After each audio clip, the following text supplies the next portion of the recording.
Good evening. Good evening, everybody. Thank you for joining us for this community conversation. My name is Miles Owen. I'm the president of the Graduate and Professional Student Assembly. And it is my pleasure to welcome you to this important event where your voices can continue a long-standing conversation about how we can all support each other on this campus and develop new ideas to further improve our institution. This year, GAPSA and the Undergraduate Assembly has made it a priority to engage with all students in order to advocate for and give voice to the anxieties they are feeling. I know that students are worried about stresses in their everyday lives, the headlines that never seem to stop or get any better, structural systems that throw up barriers when they should be tearing down walls, and the many other things that affect our mental health and wellness, and which in this day and age can sometimes be too numerous to count. In times like these, our support networks of family, friends, and community are all vitally important. Hence, the goals of this conversation tonight are twofold: to find and cultivate personal strength, support, and resilience by engaging with others, and to develop solutions to further improve our entire community. For these reasons, I look forward to the conversations that will be occurring over the next 2 hours, and I look forward to working with President Gutman, Provost Pritchett, and all of you to follow up on these conversations with specific ideas to improve our community. It is now my pleasure to introduce President Amy Gutman, who will share some welcoming remarks. She will then be joined by Provost Pritchett and Michelle Chu, President of the Undergraduate Assembly, for the first conversation.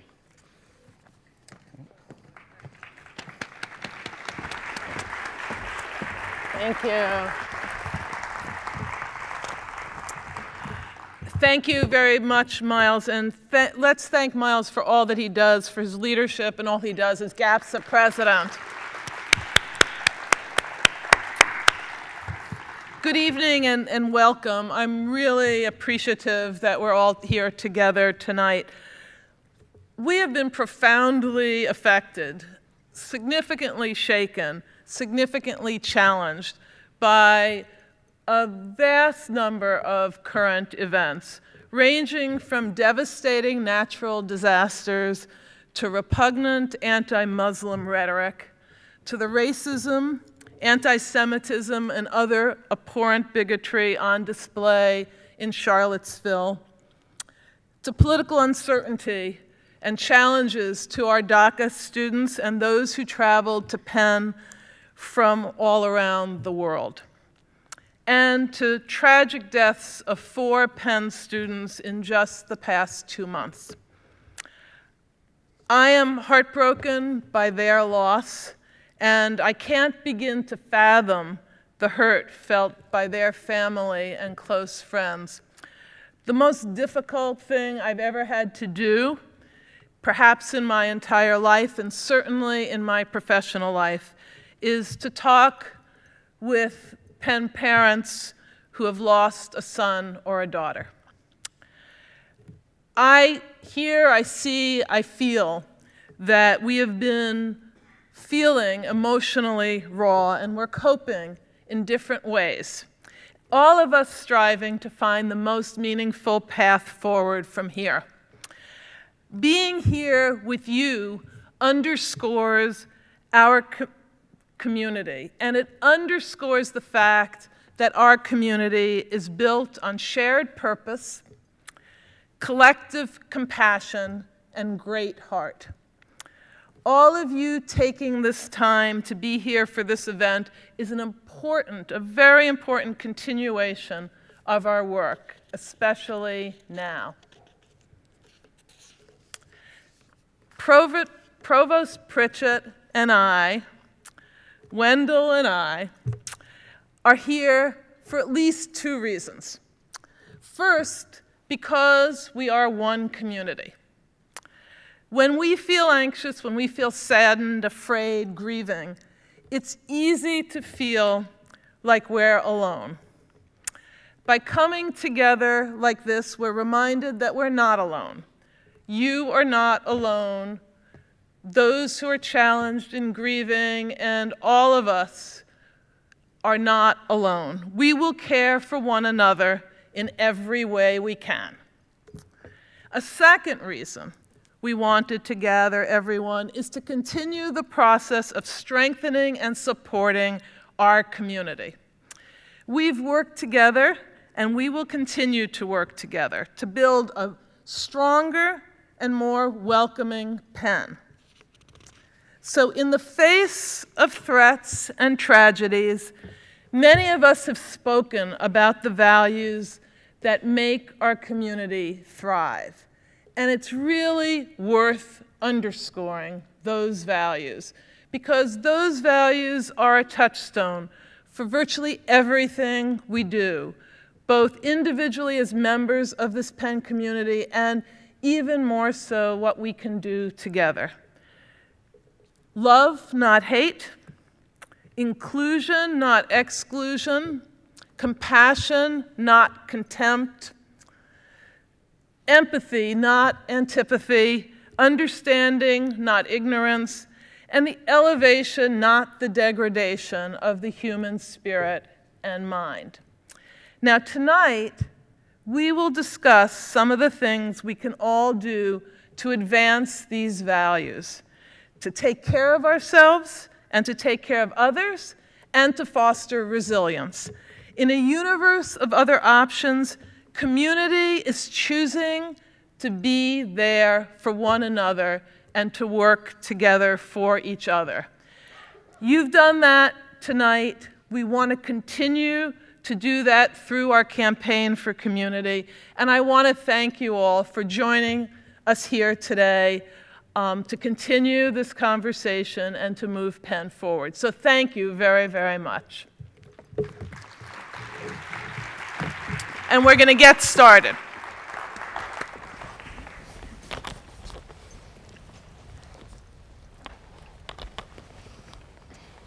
So I wanted to thank both of you for sitting down here to talk with me, and I also want to thank every one of you guys for coming to listen. President Gutman, Provost Pritchett, given everything that the campus has faced this semester, I wanted to ask both of you to touch upon your own experiences. Have you ever been faced with situations that were stressful but seemed beyond even your control, and how did you respond to those situations? Okay, I'll start. So probably the hardest thing for me to talk about and think about was what happened when I was in high school, and when I was about at the end of my junior year, I lost my father, and it was sudden. I saw him die, and so when all of my friends were getting college acceptances, there were lots of parties, and when I got my college acceptances, I literally burst out crying because I thought first thing I would do was tell my father and mother, and there were only one of them. There was my mom, and she was grieving as I was. More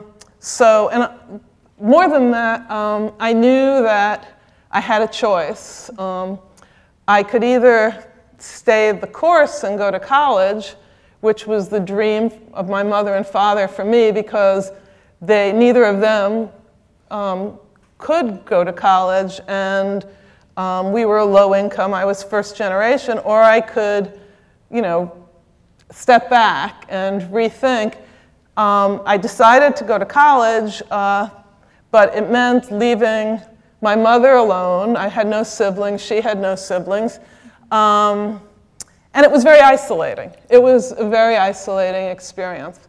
I didn't know anybody at college. So I really, I didn't know where to look for help either. I really didn't think I could talk to anybody about it, because in middle school I had been bullied, and I thought anything that made you different made you be bullied. So I waited a long time before I talked about it. And then I had, I don't want this to be maudlin, so years later, when I was in college, I got therapy for something that I thought was totally unrelated. I knew I needed to break up in a relationship that was not a good relationship. And it turned out it was, when I went to the therapist, it was totally related. I mean, you know, and if I had done it years before, it would have been better. And then fast forward, within a decade of that, I was the only woman in my department. It was my first job. Not my first job, I washed dishes in a camp and things like that, but it was my first professional job. I was the only woman. And I felt stronger then. I mean, I still felt isolated and an outsider, but I learned that you look for community. You look for people who can both support you in a cause. And so I became, you know, it was like my mission to become a champion for women and underrepresented minorities, because there were even fewer underrepresented minorities than there were women. So as you were talking, I was thinking about the many similarities in the story I was going to relate. And my father's still around, but he has Alzheimer's, he's had it for a long time. And so when we identified it, it was about 2003, and I was a relatively new, untenured professor here. And you know, we were trying to figure out what was going wrong, and we were taking him to lots of doctors, all of whom were at Penn, and all of whom were wonderful. But it's very disorienting, and it's a disease that there is no cure, though we're trying to figure out, at least trying to make some progress on it. And again, I was relatively new teaching at Penn, and I had 2 young kids, and I was and am very fortunate that I have my wife, and we were partners in dealing with this, but it really did feel overwhelming. And as I reflect, as you were just talking, Amy, I was thinking how I had lots of support from lots of people, but I didn't really and I talked to a few of my colleagues in the law school about it, but I really worried about telling too many people, because I didn't want them to think that I was making excuses for, I was trying to finish a book that was going to get me tenure. And so again, it wasn't that I didn't tell anybody, but I didn't tell as many people as on reflection I could have, who I know would have been supportive. And another thing I was thinking about as you were talking is that, so we got through, we're at an equilibrium right now. It's not a pleasant one. My dad's in a nursing home, but he's still around. About 3 or 4 years later, I got pretty sick. I got shingles, which is, it comes back when you had chickenpox. And I realized that actually the reason why I got sick was because I had been struggling and not taking care of myself enough.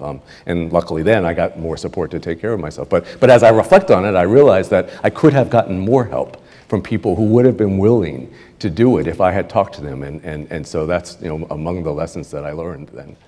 Yeah, and I think that's something that, especially here at Penn, a lot of students face. They don't really talk about their struggles or, are open with it. I'm sure both of you have heard Penn Face.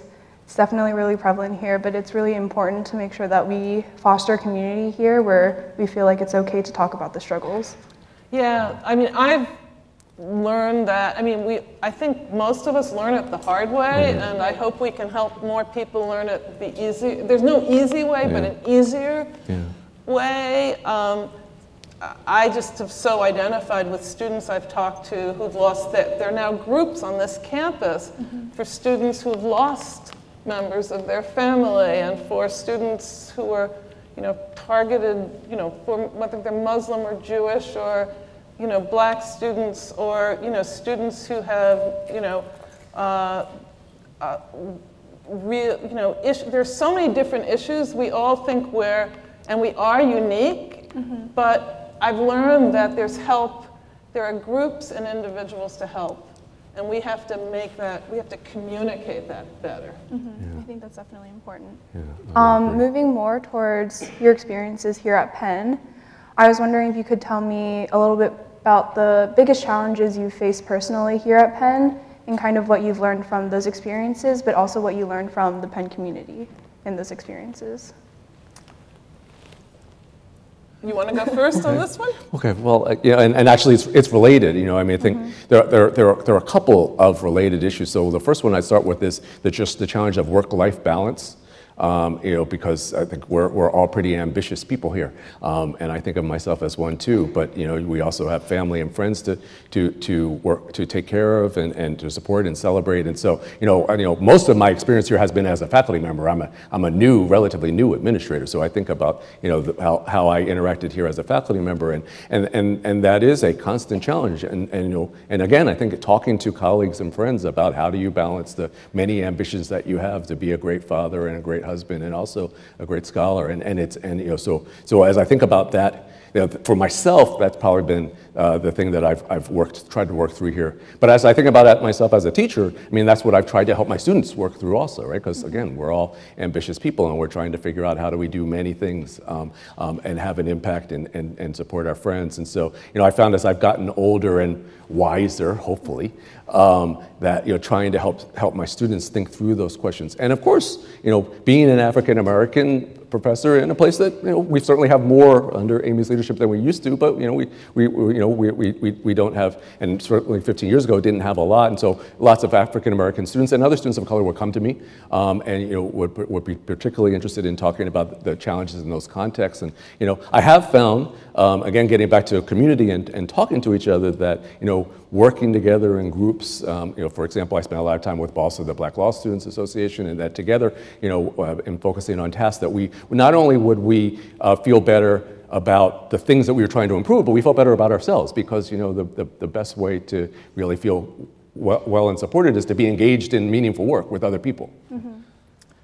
Yeah, so the two things that come to mind, there are two, you asked what the biggest challenges. So the two things since I've been Penn president that come to mind, very different, is one, the Great Recession. Yeah. So between 2008 and 2010, in 2 years, 9 million Americans lost their jobs. And among those were parents of Penn students. And there were faculty and staff and students, faculty and staff who wondered whether their jobs would be protected. And so having to make sure that faculty, staff, and students all were protected as best we could. I mean, it was so it was incredibly disorienting and terrifying. In fact, there were many, many, many months where nobody knew whether the bottom would totally fall out of we would go from a Great Recession to a Great Depression. And so that was a huge challenge, and unlike some other institutions, we rallied and did not lay people off, and also made sure that we ramped up financial aid for our students. So that was a kind of challenge where I felt, while it was the external world on us, there was something we could really band together. And while we couldn't solve the world economy, we could really do well here. And we've continued on the financial aid is a continual challenge, because while the economy has recovered, it really, many, many families still find it challenging. And some of the similar things happen with DACA and with immigration and so on. The second one is very different. I don't think it will surprise you, but the single most challenging, hardest, most heartbreaking thing any university president can do is to talk to parents who have lost their children. Right. And there's nothing, I know that there's nothing I can do to bring a person back to this campus. It leaves every student death leaves mothers and fathers, sisters and brothers, teammates, classmates, everybody bereft, and it's a gaping hole in our community. Speaking to the parents is difficult, but I'm always struck by how listening really makes a difference. Hearing the stories, relating what I know about the students, but more listening to the stories and seeing if there's anything we can do more to help is, it's a very small thing, but it's sometimes the only thing you can do are small things, and that's as difficult as it gets. And I think, President Gutman, you've touched on two of the most important issues that students face on campus, at least in my opinion. From my experience on the undergraduate assembly, I know we've really been focusing on cost of attendance at Penn and also just mental wellness here. I think with cost of attendance, I know we've already made strides this year with eliminating course fees and things like that. So continuing on those issues, I think, is super important. And I look forward to working with you on those in the future. And making textbooks more available so students don't have to buy them, and getting ways of having more money for students, especially low and middle income students, and making Penn more affordable to everyone. I couldn't agree more. Yeah, and Provost Pritchett, I kind of wanted to touch upon, sorry, your experience as a faculty member of Penn. From what I see, the interface between faculty and students is super important. Other than the role of being an educator, I know you talked about trying to connect with your students. Yeah. What do you see as, other than being an educator, what do you see the role of faculty is on campus and how they've been doing so far? Yeah, well, so not all, but a lot of my experiences at the law school, which is a fairly small part of this institution, and we have lots of advantages that the university has, but we have about 1,000 students, or not even, and we're in one building, several buildings that are connected. And so there really is a pretty deep sense of community at the law school, and you see your students every day, right? And so I see them in class, but I also see them walking down the hall and see them in groups and at lunch. And so it's somewhat easier to build those connections, right? And so I have lots of students that, again, in addition to teaching, I talk to them about politics, I talk to them about, public service in Philadelphia. We worked on projects together. We worked on campaigns together. So we've gotten to be fairly close. I've even had the honor of marrying a couple of my students, which was a real blast. And so, officiating at the sorry. I did that once. I once said to Reverend Will Gibson. Yes. So I was with Reverend Will Gibson and his grandson, and we were at the Penn Gospel Choir, and I hadn't met his grandson before, and I said, "Did you know that your grandfather married my daughter?" And he looked, and he said, "No." You're exactly right. And Will corrected me, officiating at the marriage. You're exactly I'll right. never make that mistake. Nobody mistook it, but I had the embarrassing situation. That is exactly right. So thank you for that qualification. But it's been really fun to get to know students at that level. And again, I think we have a lot of benefits at the law school because we see each other all the time. But I think that getting back to your question is that there are lots of communities within our community, and trying to build them out and trying to figure out how faculty and students can be connected at a really meaningful level. Again, not just in the classroom but outside of it, is really one of my main goals as provost. And I know the president agrees that it's really important. And so to get just a little bit deeper, as I've talked to faculty in my job 4 months into it, I know that there are just tons of faculty who would like to be engaged at a deeper and more meaningful way with the students. And so we're working on lots of things in that area. With regard to challenges that students face, even things like just making sure that faculty are aware of all the resources that are available to students and to everybody. I think that we've done a lot of work in that area, but there's more that we can do to make sure that we're tying it, we're connecting to each other in every way that we can to support each other. Mm-hmm. So just really quick, last question. Okay. I know in your roles as president provost, I'm sure you've connected to people all across campus, whether that's students, faculty, staff, even alumni, in all the schools and at all levels. What do you see from your perspectives, and how would you characterize how the Penn community is doing right now? So, I feel and hear and see in my, sitting down with students and staff and faculty and alumni, and but especially students and faculty and staff, that this is a very disorienting period. It's wrenchingly disorienting.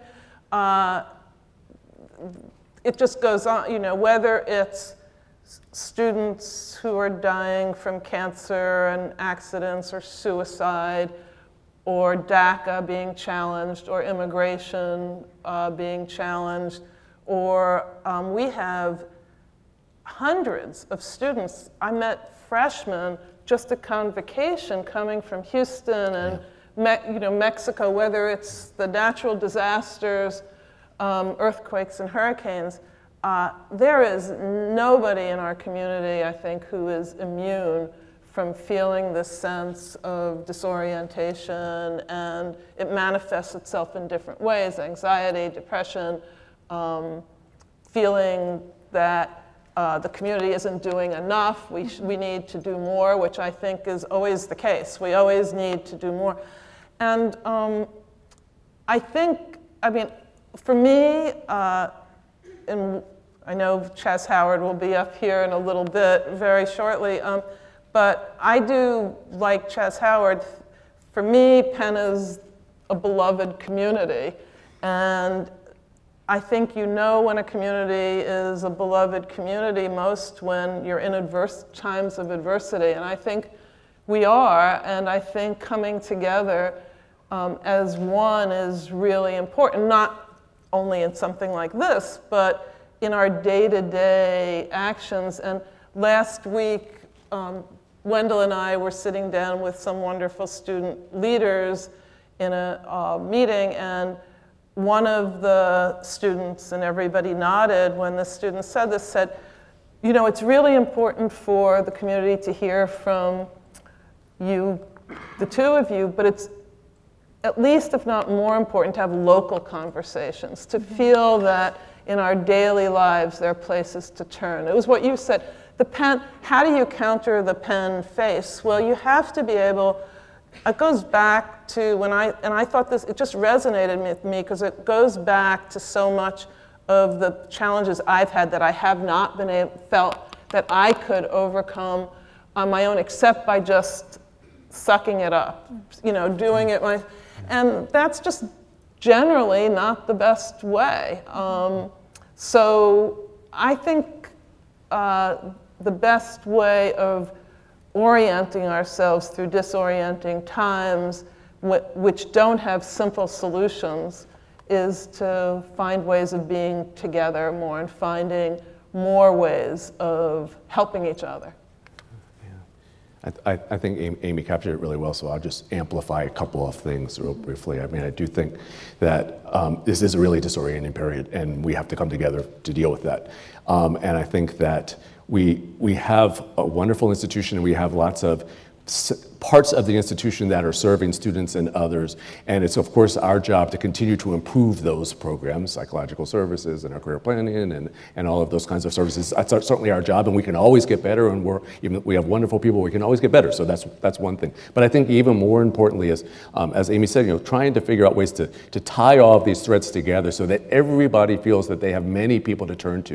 You know, so again, the centers, but also faculty, also peers, and that everybody has several people that they feel like they can turn to anytime they feel disoriented. And I really think that's the biggest thing that we should be focused on, is trying to do that. And hearing more from, one of the reasons we want to have this website where we get input is we have this mission. I articulated our values, but those are guiding stars, and then we have to find out from students and faculty and staff, everybody, we're a community of ideas, and not every idea can we do, but almost everything we've done, whether it's improving our financial aid or improving CAPS, or bringing support for student groups, peer-to-peer counseling, and Thrive at Penn, and iCares, and everything has come up through suggestions from either our community of students, faculty and staff, or through professionals and places like the JED Foundation and so on. Mm-hmm. So having more of that, mm-hmm. I think, is a very, very positive. And I hear a lot mm-hmm. from students as I spend time with student groups and go to athletic events and arts and performing arts events and arts and culture. it's a way of, I think we just need to make people feel more open in non-threatening ways, and that will actually help us move forward as a community. And I look forward to talking with you guys more at the follow-up events that I know will ensue after this. But for now, I just want to thank both of you for sitting here and talking with me. I know we have panelists coming in soon, so thank you so much. Thank you, Michelle, and thank you all. Thank you. We'll look forward to listening now. Thank you. Thank you.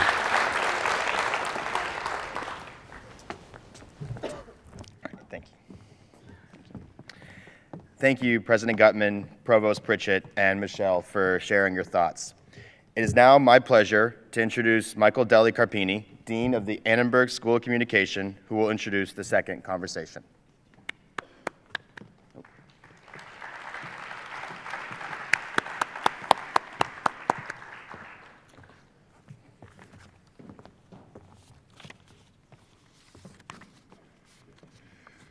So thank you all for being here. It's my pleasure to be moderating this next conversation or discussion. We have four excellent panelists, conversants with us today. I could go on forever talking about their accomplishments, but instead I'm simply going to introduce them and let you know that they're really here for two different reasons. One is because in their own ways they bring some expertise to the issues that we've all been dealing with over the past several months, more than a few months, both personally here at the University of Pennsylvania, but also more generally in the world, if I can say that. But also because they're members of the community who are experiencing everything that you're experiencing, though again, in their own ways. And we thought it would be useful to hear from them, both in their roles as experts and in their roles as members of the community. They include Angela Duckworth, the Christopher H. Brown Distinguished Professor of Psychology in the School of Arts and Sciences, Jodie Foster, Chair of Psychiatry at the Pennsylvania Hospital and Clinical Professor of Psychiatry in the Perelman School of Medicine, Charles Howard, Chaz, our university chaplain, who I'm sure almost all of you know, and Maria Kendo, the Ruth Meltzer Professor and Chair of Psychiatry at the Perelman School of Medicine. So let me just ask them to come out onto the stage and we'll get the conversation going, hopefully a conversation that you all can then continue in the breakout sessions afterwards.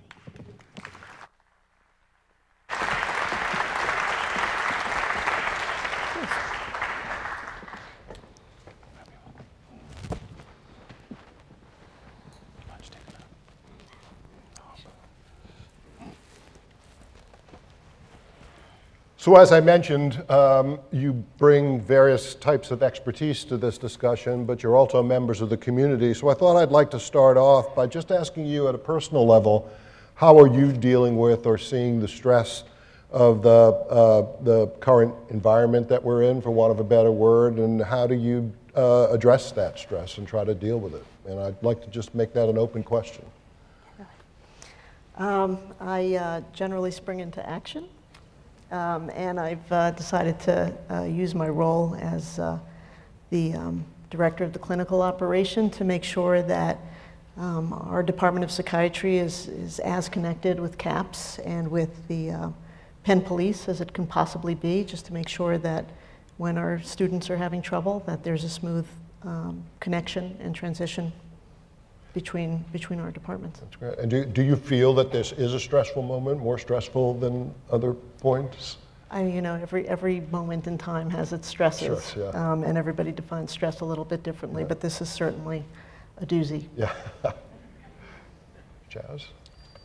Yeah, it's been I was telling my wife, I feel like I've shed more tears this semester than any other semester of my last 21 years here at Penn. And it's been hard.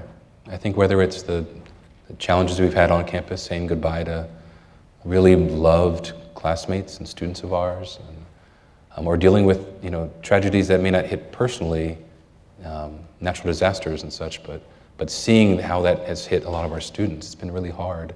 And the way the way that sort of I've survived it, I think, has been, and we'll say more about this later, I think, but seeing the way our communities come together, whether it's the vigils that we've had and just seeing arms around each other at a frat house, or the amazing fundraising efforts that students have done that have balanced out the grief really have brought hope at the same time. But I've also been personally thankful for like Penn Rec and our swimming pool where I jump in that water and blow off some steam and can kind of take a quick break in the middle of the day. That's the self-care aspect of that. I'm so grateful for something I've taken for granted for so long. So I think that stress is ubiquitous, and I think that in particular for me as someone who works with the faculty in psychiatry, I have the obligation, the opportunity, and the privilege to work with them when they lose a patient to suicide. And it's extremely painful for the doctor when that happens. And I try to make an effort to stay in touch with them, to talk with them, to debrief with them, to review, is there anything else we could have done? What are the things we could put in place to be more helpful even? And for me also, it's very personal because suicide runs in my family. So every time this happens, it's sort of a grim reminder of that. And I think that one of the things that people don't always realize is that suicide is not really a reaction to catastrophic stress alone. It's genetic, it runs in families, there are biological changes that we can see in people who attempt suicide or who die by suicide. And so for me personally, it means that my children are at risk. And talking with them when they were late teenagers, they're now in their 20s, but when they were late teenagers, we sat around the dinner table talking about it and how having suicidal ideas is really not any different than having a fever. It means something's wrong. And it means that in rare cases it could kill you. And it's challenging because when the person gets into that frame of mind, it seems like the most logical thing to do. It seems like a really obvious way to address a problem, whether it's a rupture in a relationship or it's a problem with grades or just that they're suffering terribly. And that's why it's so important to talk about it as a medical condition, because that's what it is. It's a medical condition. And I think that a lot of times we're tempted to think about it as like, oh, it was the breakup in the relationship, or it was, academic stressors, or it was what have you. But I think that thinking about it as a medical emergency and talking with each other, because talking does save lives, and it does make a difference if you can talk to someone and then encourage them to get the kind of help that they need. And it's something that I carry with me, and in my work very hard to try to prevent these kinds of things from happening to other families. Thanks. Angela? I'm not teaching undergraduates this semester, but I have, I think as I hope every faculty member does, the students who are in your life because they're working in your lab, or you taught them last semester, or in some cases a couple years ago. So I think the only thing that I am doing is trying to be more available. So when I get a text message that says, hey, do you have, a minute to talk? The answer absolutely has to be yes. I think it always has to be yes, but I think maybe now in these times it reminds you that, yeah, make time for whatever students are passing in and out of your lives. There is a continuum, of course, of stress and suffering, and since I'm not dealing with students in a clinical setting, I am not, getting, I think, the students who are undergoing the most stress and suffering. But I think it is also a reminder that all of the, that expression, be kind to all you meet, for each is carrying their own heavy burden, is true. And so,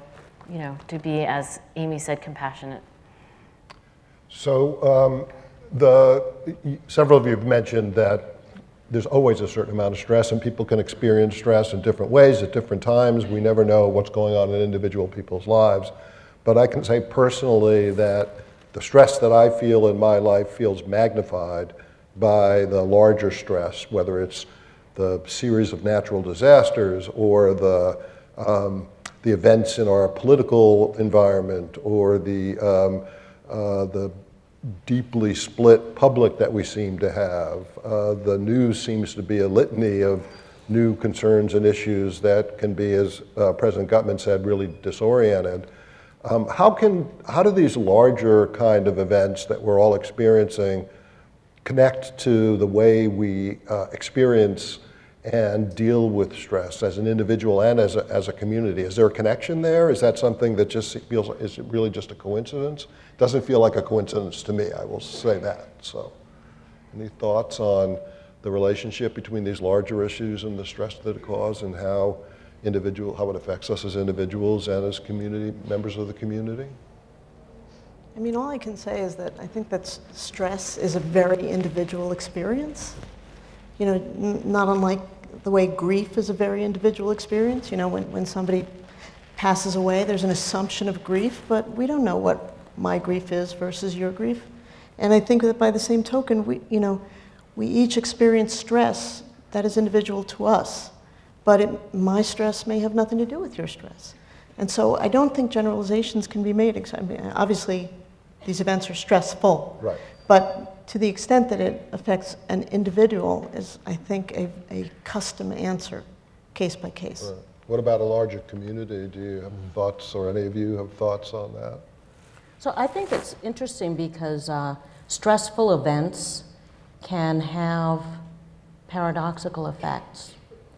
And I think that it does sensitize us to other stresses in general. I happened to live in New York City at the time of 9/11, and it was a horrifying, horrifying experience for those of us who lived relatively close to the towers, for those of us who either lost family or friends or knew people who did. And the thing that was remarkable was to see the reaction of the city. A city that was known for being hard and callous and aggressive, all of a sudden felt very different. People came out of their apartments, of their apartment buildings, and stood on the street with candles, hugging each other, talking with each other. And I feel very strongly that maybe you could say that New York feels like a different place today because they invested in Times Square. Now it looks like Disney World. But I don't think it's really only that. I do think that that collective trauma of having more than 3,000 people die in one day in this terrible disaster really brought the community together. And so I think how we react as a community to coalesce, to support each other, to reach out. It was amazing to see people who ordinarily, I'm sure just the week before, would have walked by me and not said hello, all of a sudden were saying hello, they were smiling. People were being more courteous. It was really, really impactful. It's an important question. The notion of sort of the backdrop, how that amplifies the small pain that each of us carry. One of the adjectives I heard a lot of people describe themselves as over the last year has been fragile, where in the case of many African Americans, seeing black bodies beaten and shot on repeat on social media, or being Muslim and having to bear the brunt of executive orders and Islamophobia, or being a woman after the Me Too campaign, or Latino after DACA, and just this kind of big backdrop here that feels dehumanizing. And so small little slights like being cut off in traffic or interrupted in class feel devastating because I'm being dehumanized and disrespected constantly in the media and on social media.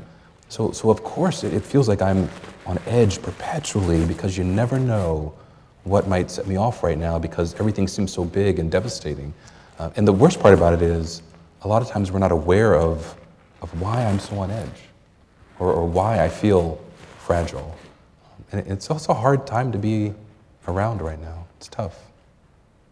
I wanted to actually ask whether you, Chaz, had any insight, or any of the panelists, on how to get from fragility and a feeling of isolation to a feeling of strength and community, which are the two, I think, possible reactions, and they're not necessarily exclusive, but there is research by a sociologist named Alan Fisk who suggests that people have different ways of relating to each other, and in some ways we relate to each other like we do an economy, like you buy this and I sell it, and we're just different agents, and we're trying to get the best price and having fair contracts.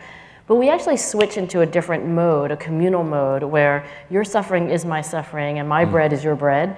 And we're capable of doing this and switching modalities It would seem like it would be a good thing in these times to switch to a communal mode where we feel part of one whole. And I don't have any insight about how you do get from, one way of experiencing the pain to another. I love what you said there of moving from the kind of isolation to community and burden sharing. I think in a lot of ways that's the gift of our president and provost's vision for tonight.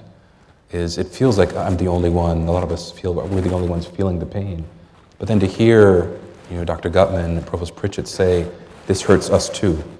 Or I remember when I was a student and I had to go to therapy, or I've had to deal with grief and loss too. It reminds us, wow, we're not the only ones who are feeling this. In fact, the leaders of our community are feeling this too.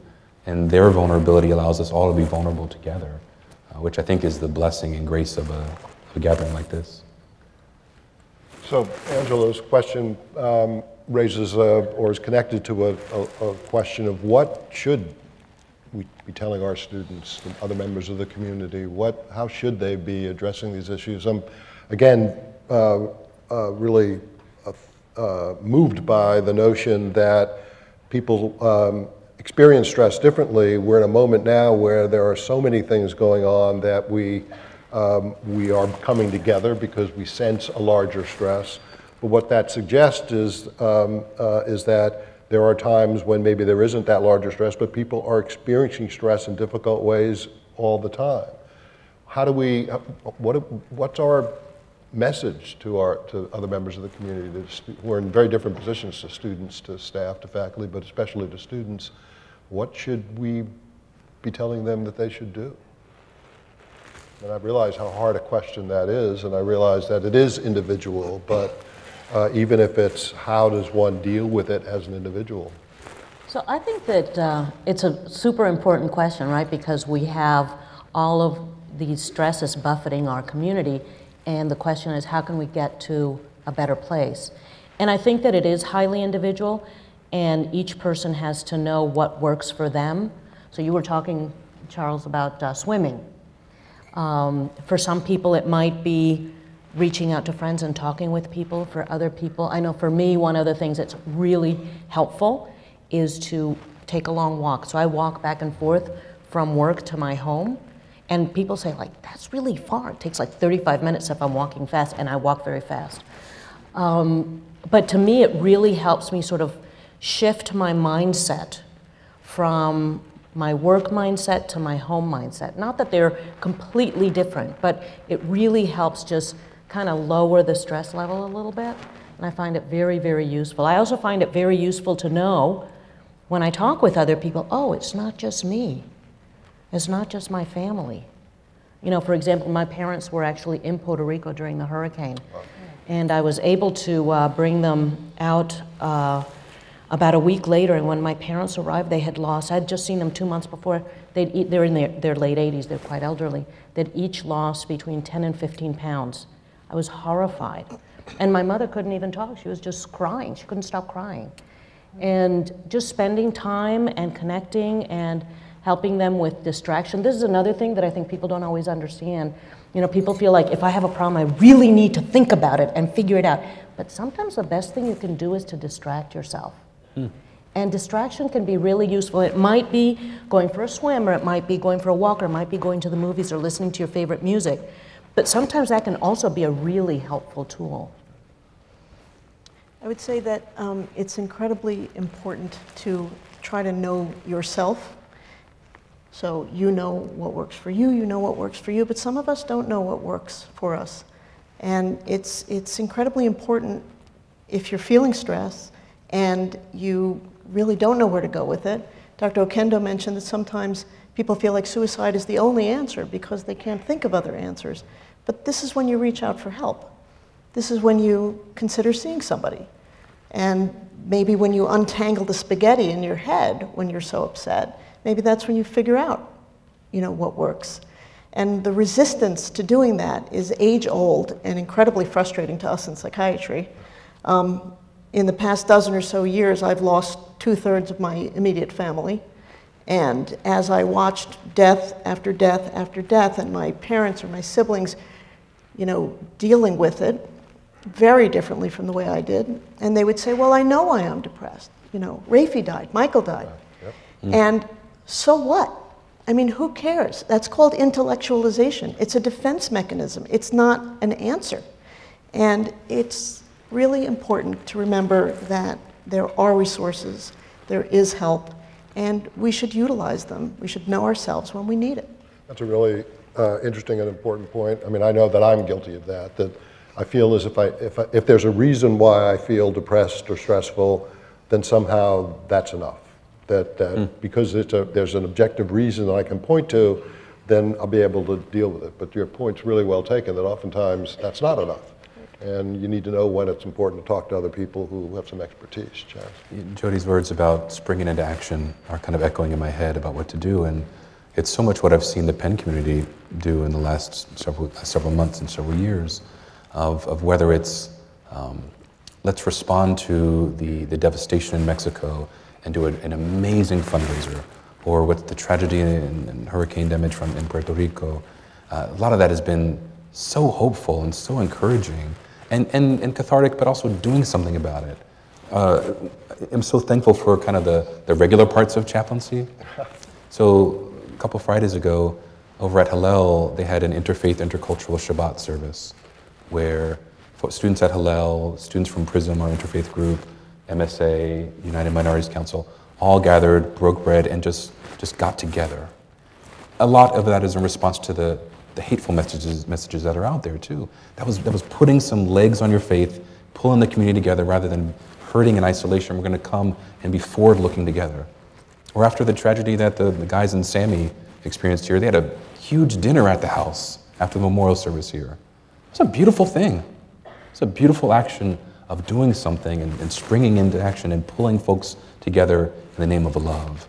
And to me, I think that's a beautiful response to hurt and to pain.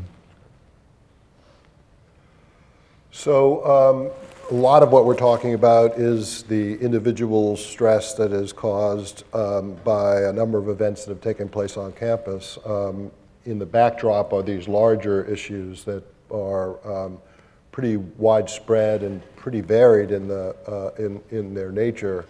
But some of what I feel is happening, and I feel it on campus and I feel it in the larger society, is stress. Some of it is anger, some of it is disappointment, some of it is mistrust. How do these things fit together? Is there a connection between the stress that people are feeling as individuals or as a community and these other emotions that are bubbling that seem related and important to address as well? Do you see that, Chaz, in your job? Do you see it in the work that you all do, that there's more than just stress that we're really talking about when we have a conversation like this? I had an old mentor who used to talk about humans as being complex. And in one sense, we have the ability to hold lots of different emotions almost at the same time. But it's an important question, too, of how stress intersects with our anxiety, intersects with our grief. And it's hard to sort of discern and distill all those different emotions in there. That's why I'm so thankful for folks like Bill and Mita and the team over at CAPS, or folks at EAP, or just the people I go to in life to sort me out, whether it's my mentor Will Gibson, or grabbing coffee with Mo Rush and just sort of laying it all out there because it is all connected. And that's scary. I think I'd rather be, I've been called simple before, but I'd rather be simple. But there's so much pouring into it that makes it difficult. I think it also goes back to Jody's point, which is that we all react to stress so differently. And it is true that some people react to it by feeling more anxious, and some people feel more depressed, and some people feel really angry. And I think knowing yourself, knowing how you react, trying to manage your emotions, because I think a lot of times also the emotions feel like they have a life of their own and like we can't manage them. And learning to manage them and regulate them is a very important life skill, but it's something that you can develop. Like, even if you don't have it now, it doesn't mean you can't learn to do it. It's a teachable skill. And I think that those are the kinds of things that in the psychological services you could learn to do if those are the kinds of things that happen when you feel really stressed out, that your feelings seem to overwhelm you, whether it's anger or anxiety or sadness or suicidal thoughts. There's a graph I like to show my undergraduates, and it's emotional stability over the life course, and it gets better. I'm like, see here, like you're, just developmentally, given your period of life and also given your hormones and given your brain development, you are at the nadir of emotional stability. And I think a lot of things change over the life course, but including them, the skill of perspective taking and selective use of distraction in strategic ways, and a lot of things that I think you can accelerate by going to therapy, which is why I really resonated when Amy said there are no easy ways, but we can make it easier. We can make that natural maturity, as it were, faster.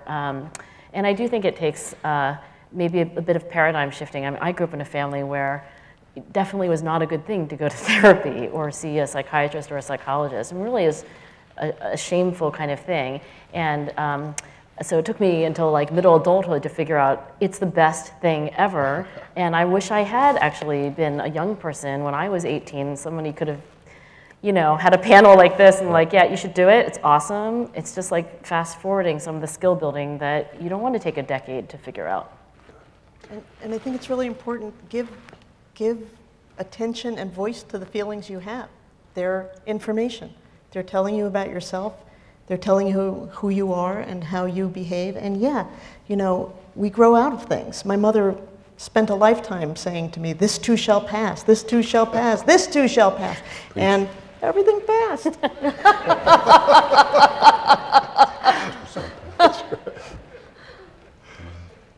So we've been talking a lot about how to deal with stress in our own personal lives, or the stress that our students, fellow staff members and faculty members may be feeling. But as we've said repeatedly, everyone experiences stress in a different way. What should we do to, when we think we see stress in our colleagues, with our fellow students? And stress can be at different levels, but especially stress that we feel is concerning. How do we know? I mean, I think there's a tendency of people to say, it's not my business. What should we be doing as a community when we see it in others? I think it's a real turnoff to come up to someone and say, you look stressed. Yeah. I think it's aggressive. But I think it's okay to say, we all seem so stressed. I mean, to normalize it, to globalize. And this is, again, a way to build the community that we're talking about. It's all about, how you deliver this message. And, I might say something like that in that aggressive way when, in fact, I'm projecting the way that I'm feeling. Yeah. And so make it a group thing. I think the other thing, too, is that you can ask people how they're doing. And a lot of times, people have very different ways of showing their feelings. I could have never been a psychoanalyst because you could read my face like perfectly. And a lot of people are like me, right? You can look at them and you can see, wow, this person's really hurting. And saying, hey, how are you? What's going on with you? And inviting them to talk with you. They don't have to talk with you, but it's always really, I always find it very just moving when people ask me how I'm doing in a concerned way, not just, hey, how are you? Really wanting to know. I think I would just add having courage and vulnerability. I think, so much of what John Jackson has been working on lately has been around courageous conversations, particularly around race. But I think that translates also to having courageous conversations around stress. And so particularly in student groups or departments on campus, having the courage to bring it up. How are we doing as a performing arts group, as a chapter house, as whatever, and let's just really, really see how we're all doing there. Or having the courage to say, hey, you ever think about going to CAPS or going to talk to somebody? And I'm happy to walk you over there. The other aspect around vulnerability, though, this whole notion of pen face, and it's something we've talked about for a long time on campus, that transcends students. I think that also goes to faculty and staff who often don't reveal their own stressors in a department, particularly during tenure seasons or whatever is going on there. But to have the vulnerability to say, I'm not doing well. I bombed that last exam. Or I'm upset about my playing time. Or I mean, just to be real with each other. Because when one person's real, it's contagious. Other people then become real. And then we can share how we also are in therapy. Or I had a good experience talking to somebody in my life, and CAPS has been great for me. Being vulnerable allows others to be vulnerable too, I think, like we've seen tonight. So last question, and a question that I hope will end us in a more optimistic place. What gives you hope? What is it that you, when you look at the times that we're in right now as a university, as a community here, all the way through the community of the nation and the world, what do you see that gives you hope in the midst of what seems like a pretty trying time politically, socially, culturally? Well, I would go back to my New York City example.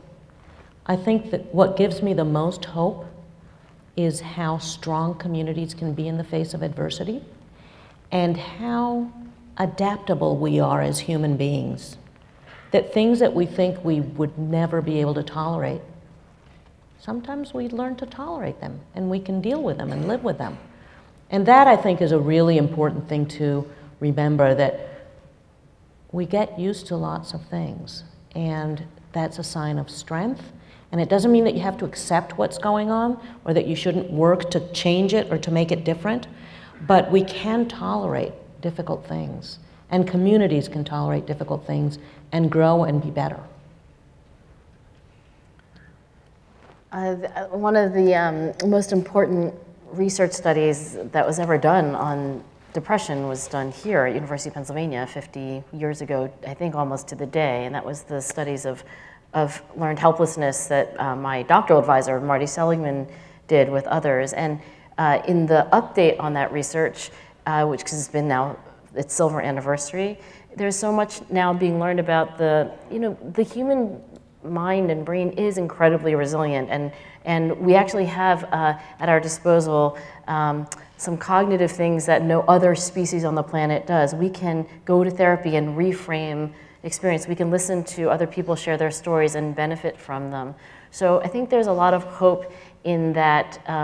In the last 50 years, so much has been discovered, really, about how resilient we can be, even if we are also feeling fragile and isolated. And that I think there are so many ways in which human beings are just the most resilient species on the planet. And we truly do get stronger when adversity doesn't kill us. I think the balance of generosity in the face of pain, I think, is what gives me so much hope now, particularly here on campus. And I have images of, after the first executive order came out, some of the people who spoke at the kind of vigil we had in front of the Love statue were not just Patty, our Muslim campus minister, but Rabbi Mike and Rabbi Josh. Father Carlos were there. Or after the defacing in the Jewish cemetery, some of the other folks who went to clean it up were our Muslim students, our black students. Or after the losses in our Greek community, dozens of chapter houses are coming together, reaching out to Sammy and the Betas and SDT and caring for them. That gives me hope. Or when we're late night at the house and Val Cade, our vice provost, is there holding a crying student. Or seeing Dr. Gutman hug a crying mom. It's such a painful season on campus and in our country. Yet, I'm not sure I've ever seen a more generous, loving season on our campus at the same time. And that gives me hope, that there's a lot of pain, but there's more love maybe than ever here on campus. There seems to be an endless supply, and particularly here, which I learned on the task force that I did with you, there's an endless supply of people who care. Yeah, I think that When really you think, does. when you think it's not there, all of a sudden you find out that there's 50 groups, doing just this thing that you think the place needs. I think that, for me, that's what it is as well. It's not simply, though it's important, resilience, and it's not simply coping, it's seeing a side of the communities that we're part of that rise above the occasion, that really show you something that you didn't even know was there sometimes. So we could continue this for quite some time, but I know we want to leave time for folks to break into the smaller groups, and I think Wendell has some remarks that he wants to make. So please join me in thanking our panelists.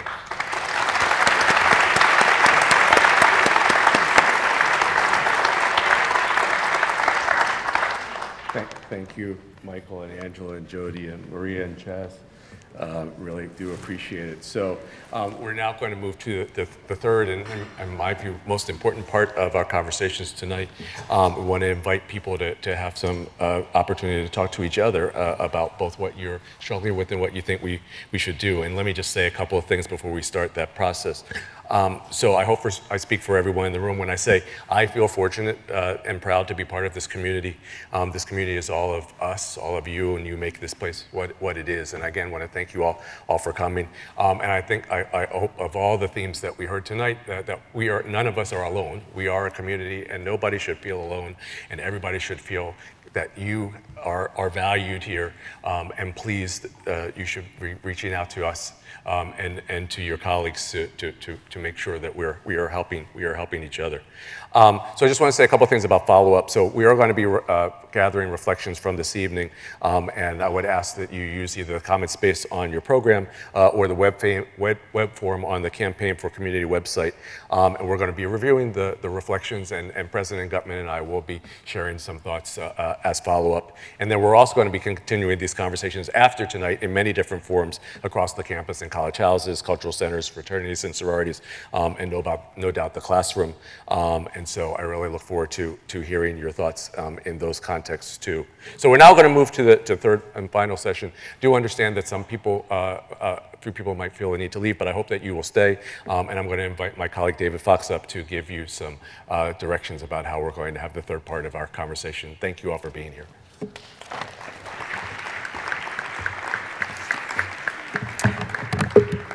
Thank you, Provost Pritchett.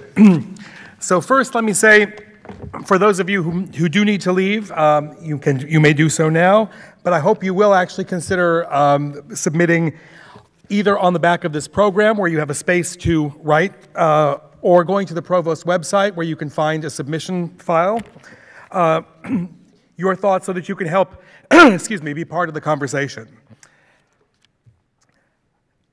For those of you who are able to stay, I want to say that the small group discussions will give everyone here a chance to present a voice, give their ideas, and share this in campus.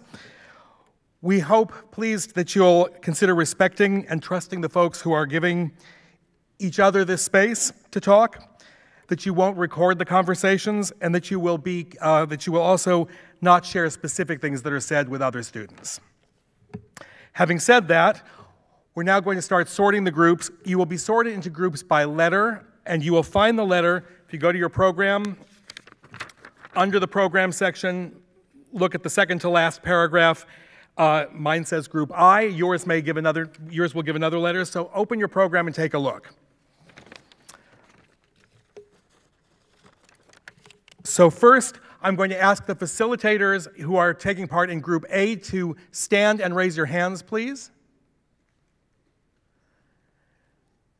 Now, all participants who are in Group A, could you please follow the facilitators out into the lobby? We're going to do this for each of the groups. So let's start with Group A.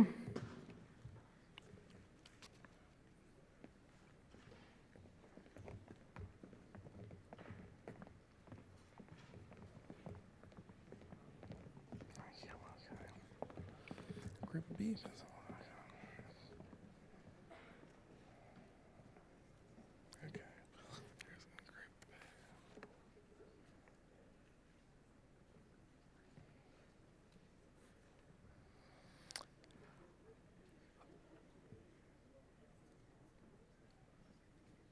Okay, can I ask the facilitators in Group B to please stand and raise your hands? All right, thank you, Group B facilitators. Members of the Group B, of the B groups, please stand up and also follow your facilitators out into the lobby.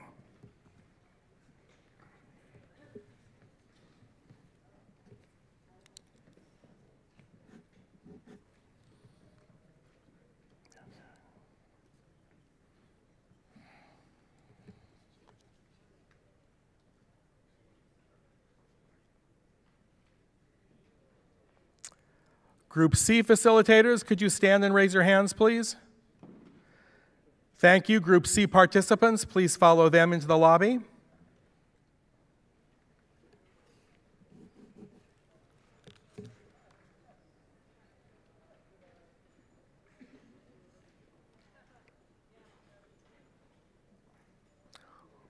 We're getting there. 2 more groups to go.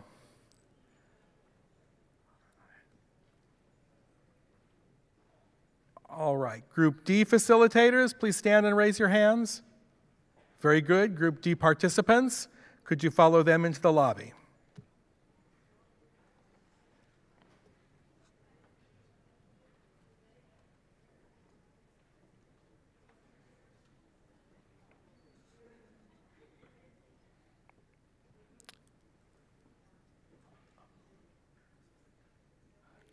I believe if we did this right, this means that all the rest of you are Group E. Facilitators, can you stand and raise your hands, please? Very good. Participants who are on Group E, please follow these facilitators out into the lobby. If you are not part of these groups, come find me or come find Rob Nelson. Are you here, Rob? Come find me and we'll figure something out. Thank you all for coming.